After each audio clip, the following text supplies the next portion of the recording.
On the beautiful Greek island of Skiathos, an amazing charity works tirelessly to save the lives of the cats across the island, through feeding the strays, trying to neuter as many as possible, and rescuing cats in need. There's a sick one that size. In part 1 I followed Sharon Hewing, who founded the Skiathos Cat Welfare Association, and experienced firsthand just how emotionally draining her days can be.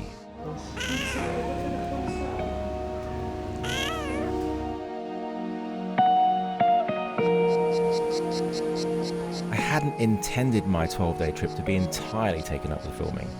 I'd hoped to get at least some time to enjoy this amazing island and get some much needed R&R. But with so much going on with the cats, that was looking increasingly unlikely. I also still hadn't found all the strays I was desperately searching for. Thankfully, I had found Harriet and she seemed happy and very well. But there was still no sign of Gingernuts and Moo.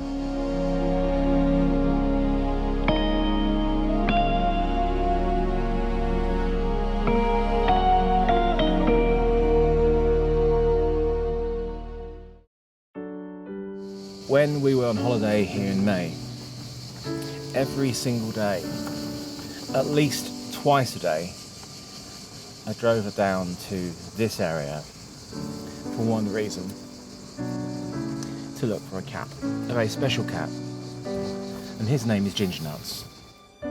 He came up to us at a taverna in Trullos. He didn't want food. Well, he did want food, but what he really wanted was attention, and that's what he got. Twice a day, every single day, we came to see him, to feed him, and to cuddle him. When I came back in January to film my first documentary, he was nowhere to be seen for the first couple of days, but then he turned up. A little bit chubbier than before, but just as wonderful. The same thing happened when we went back to Skiathos on holiday in May. There was no sign of him initially. As the days went on, I got more and more concerned.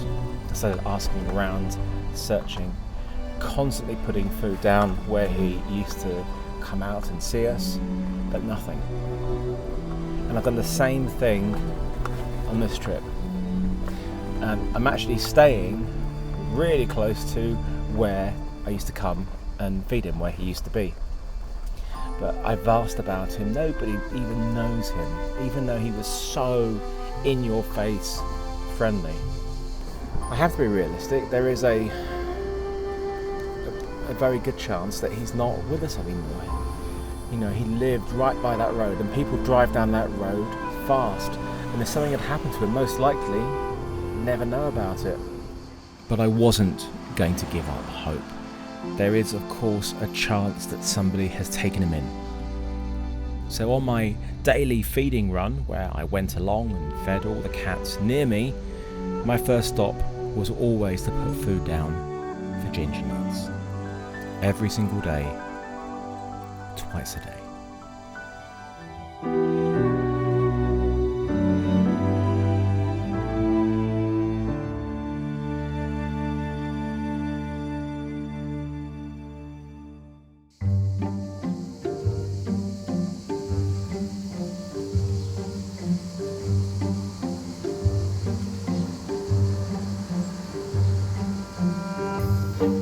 This is one of the feeding stations on the island. It's not exactly glamorous, it's by dustbins. This is where cats, though, they congregate. They come here because they try and find food.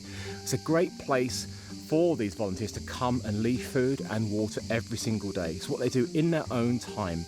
Come on, guys, some water. You need to drink water. Come on, there you go.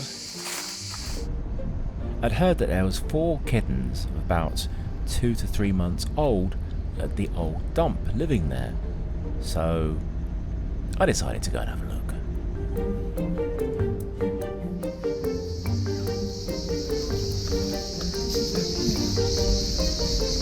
Hello.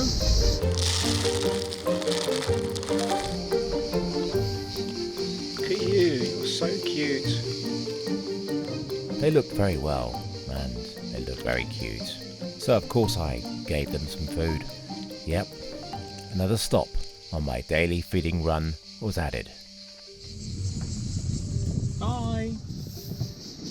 Too cute. Everywhere. Cuteness. Everywhere. With the somewhat extended feeding run done, it was time to head off towards town to meet a ginger Tom who'd been through quite a lot. Simba! Hi, baby. Oh. Hi. Hi, Berlin. Hi, baby. They look painful. It for sure is. He tries to lick it, but he stops again because I think it's hurting him. Baby. Maya and her family own and run one of the hotels on the beach. And she looks after the stray cats in that area. And about a year ago, she came across a kitten who had been dumped. A little ginger kitten, and that was Simba. And he was just so tiny and so thin, but he looked so healthy and clean. So for sure he had a home or somewhere nice where he was staying with his family. And How would he have got here? somebody threw him, for sure, because he looked like someone was looking after him. And I saw the other cats was very friendly with him and taking care of him, so I was just feeding him along with the others.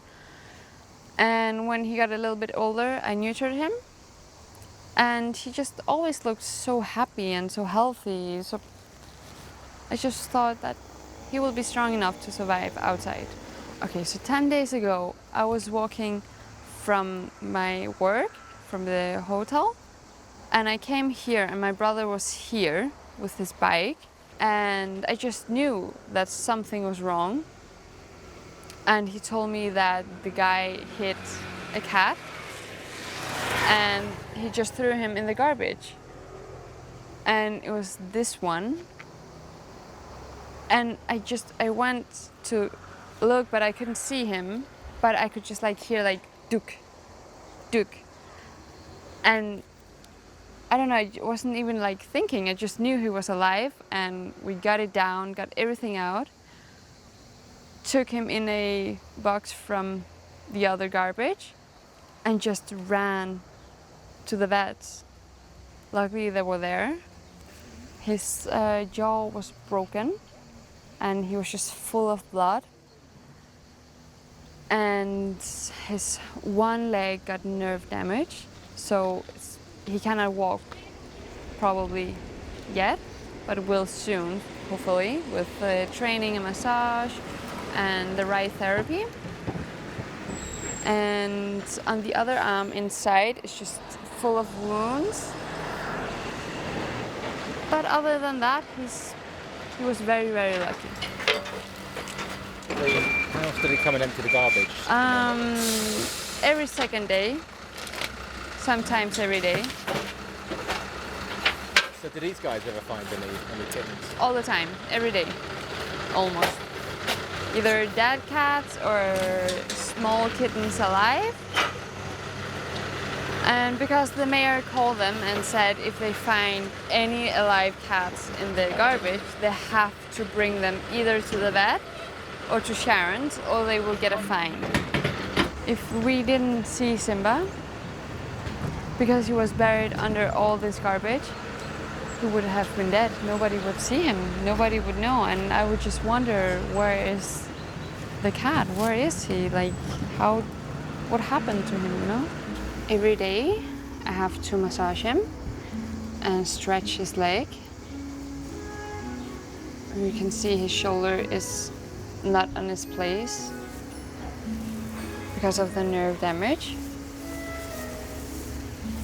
So when he wants to, I can train him a little bit. It's a very relaxed cat. So relaxed. Especially considering his life so far. Yeah. He was very, very lucky. And most cats are not, because something like this happens every single day.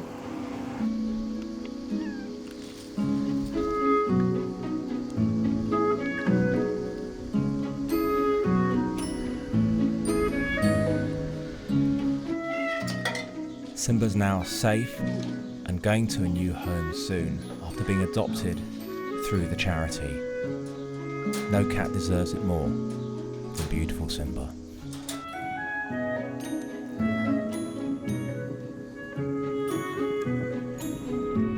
As I left Simba, I received some great news. That little kitten who was trapped inside the wall had been found and taken to Sharon's. Underneath here is Brick. I've named him Brick, the one who's inside the wall. Hi Brick, you're going to come out. So I think there's another one in there as well. The one that's also with him is the kitten we got from inside the van. So they're both still being very timid and hiding. But with time they'll come out. And they're now safe. That's the important thing.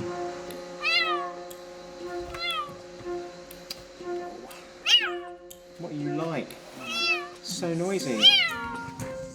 So I left Brick and, well, let's just call the other kitten Van for now, and headed off to the kitten shed to see how the 5 surviving kittens who were found in the middle of nowhere were getting on. This is where new kittens are kept in isolation until their health can be checked out and see how they're getting on. But it's far from an ideal space. If the charity are able to raise enough money to fund their forced relocation, they could build a proper isolation area for rescued kittens, as well as places to keep the blind cats and the cats being readied for adoption. Whilst the situation that they find themselves in is dire, if they can raise the money they need, it could give the cats and the charity a really solid future that they currently don't have. It's so nice to see these kittens. They look good, happy, being fed, and they're safe.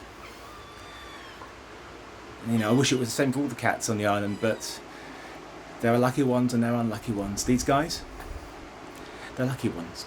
They just need to be adopted now. They look amazing. They're doing so well. Thank you. Thank you. So Jim's come in, who found them all, to come and deflea and deworm them this afternoon. So hopefully tomorrow I'll get them out in the sun in the cage. Yeah. And get them some vitamin C, and cause it's not really the ideal place in here. No. But at least we can just put some toys on it and let them. Hello. That one's cute though. Hi. Thanks for saving me. Cute though. Do you want me to play with you?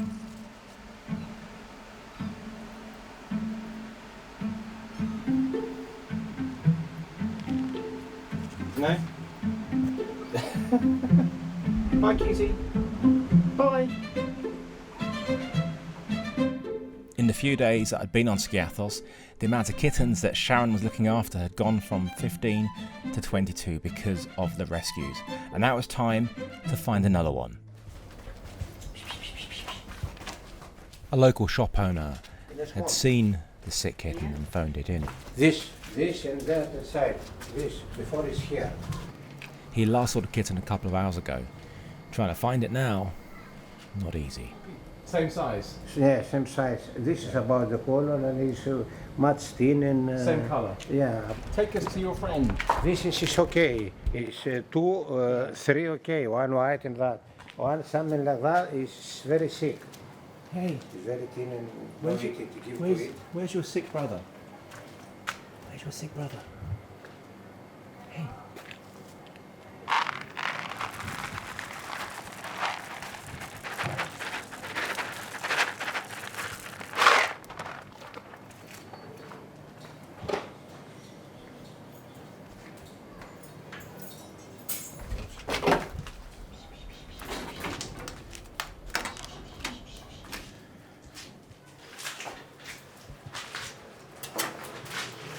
Hello.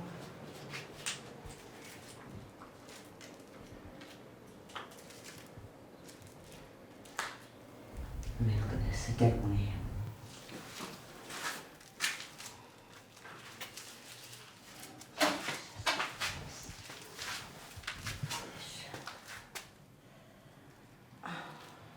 Oh no. A long time.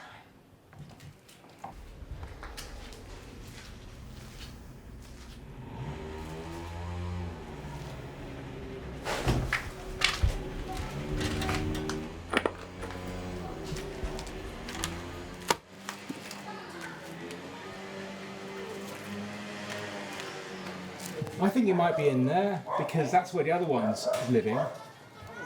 Yeah. Hello.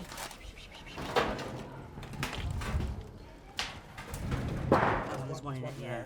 Hang on. That one looks quite healthy, doesn't it? That's quite healthy.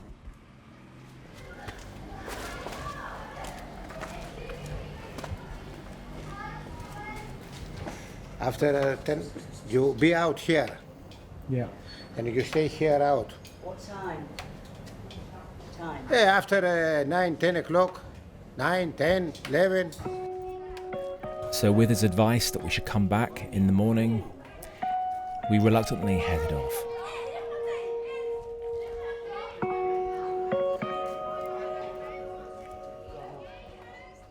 And with the sun going down, it was time to go and look for that little nocturnal stray, Moo. Every time I went into town, I did the same thing, looking for Moo. And of course, putting some food down for every single stray that I came across.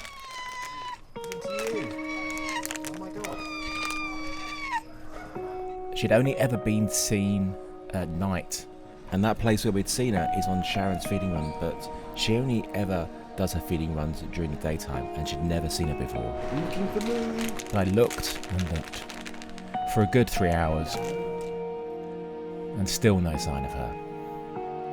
As I was heading back, I received a message telling me that the kitten we'd been searching for had been found dead.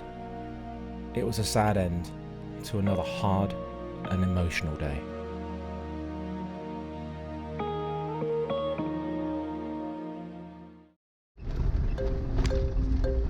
The next morning, as every day, my feeding run. Gingernuts. The cats buy all the rubbish.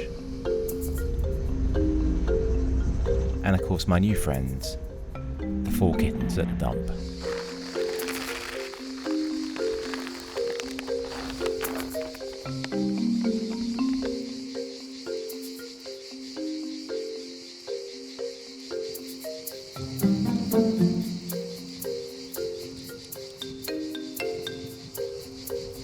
I spent most of the day going around the island and getting some additional shots for these documentaries. And when that was done, it was time to head off to Elaney Beach to go and spend some real quality time with lovely Harriet. I'd been going to see her twice a day to give her some food, and she was always ravenous. I don't know what else she was getting fed. I don't know if she was getting anything from any of the tourists there or getting anything from the taverna. I just knew that whenever I saw her, she was starving. Of all the places to be a stray cat, this did feel like one of the nicest and safest places for her. No roads, just that car park and a beautiful location. I felt that she was in a good place here, especially given that I hadn't found Gingernuts or Moo. Gingernuts living by that road and Moo in town with all of that traffic. I was already very attached to her. It's you, Harriet! But spending this time with her every day, she was always sitting with me, hanging around with me. And we even watched the World Cup together, probably the first time she's seen television.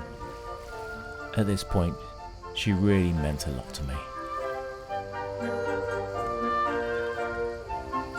In part 3 of the Skiathos Kittens, the 4 kittens at the dump start to trust me more and more. I finally get to meet Brick properly as he comes out of hiding. He's going to be a bruiser. That's better, stay there.